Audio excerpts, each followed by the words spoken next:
Today I share with you my experience about making PCBs at home. I use the toner transfer method. It's cheaper and I like cheap, as long as it works. So how? We print the circuit on glossy paper like the one of magazines or the paper used for photos with a laser printer. It won't work with a normal inkjet because the ink of the laser printer is not ink, it's toner, which is the key for this method to work, because once heated it melts, then by applying pressure we make it stick to the copper board. Like that we have our circuit transferred and ready for etching. Obviously that's why it's called the toner transfer method. It's not easy as it sounds, it needs some experience to master it. There's three major factors for a successful circuit board. First, the paper you choose. It needs to be glossy paper or also called coated paper. Second, the amount of heat. And third, applying pressure. So, I tried different stuff to be sure the next circuit board I make will be a success.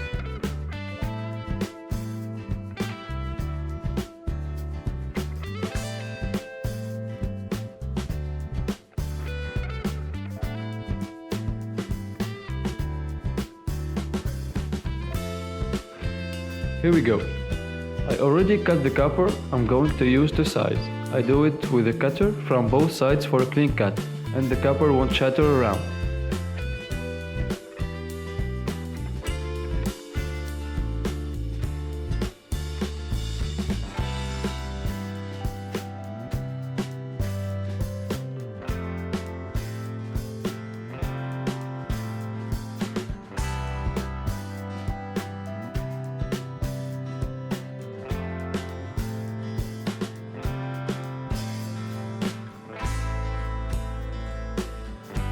Next, the important part is heat and pressure.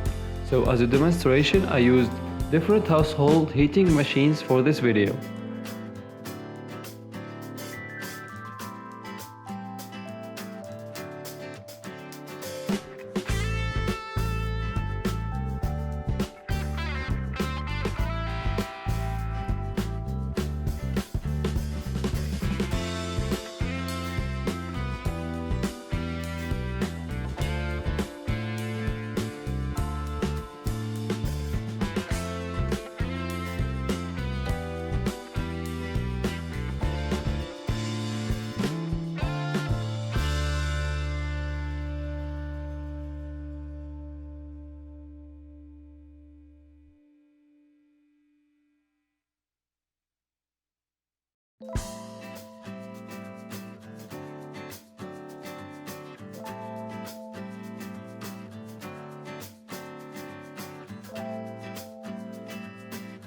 First, the panini maker. My mother almost killed me for this, but it's for a good cause. It didn't work good enough because there wasn't enough pressure applied. You can see the paper didn't stick well to the copper, so not good.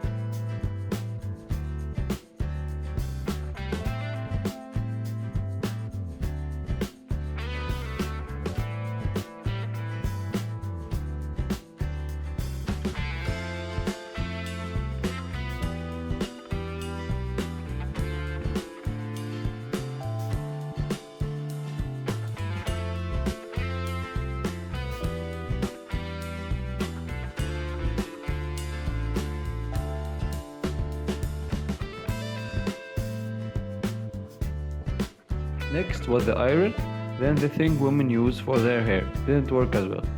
At that point, I understood that the paper was the problem. It was too heavy, I needed lighter, thinner as possible. So I went back to the printer, printed the circuit again, and I tried for the fourth time on a new paper.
time it worked well enough, but didn't want to risk it. Some parts of the circuit didn't transfer totally, so I grabbed a permanent marker like the ones we use for writing labels on CDs. Retraced the circuit, made sure everything is good and fast to achieve.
I use ferric chloride, I mix it with water, then kissed my circuit goodbye and dropped it in the solution. Kept checking the progress though, don't want to expose too much. You can remove copper but you can't get it back, so be careful. About 10 minutes later, it was done.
I rinsed it, then used acetone to clean the circuit and wipe away the black ink to expose the circuit for soldering. This is how it looks. Good enough, I'd say. Finally, this is another one, except I was patient and gave it enough heat and pressure that I was able to see the circuit before removing the paper. The toner did stick very well to the copper and didn't need to use my marker. It worked very well, I was so happy with this one. Anyway, hope you learned something from my mistakes. Thank you for watching, don't forget to subscribe, if you haven't you should, it really helps. Let me know in the comments below what you think. Finally, keep safe and see you next time. Oh, about next time, it's gonna be a mini PCB drilling station, and like that we can take our project to a higher level. Bye bye, see you next time.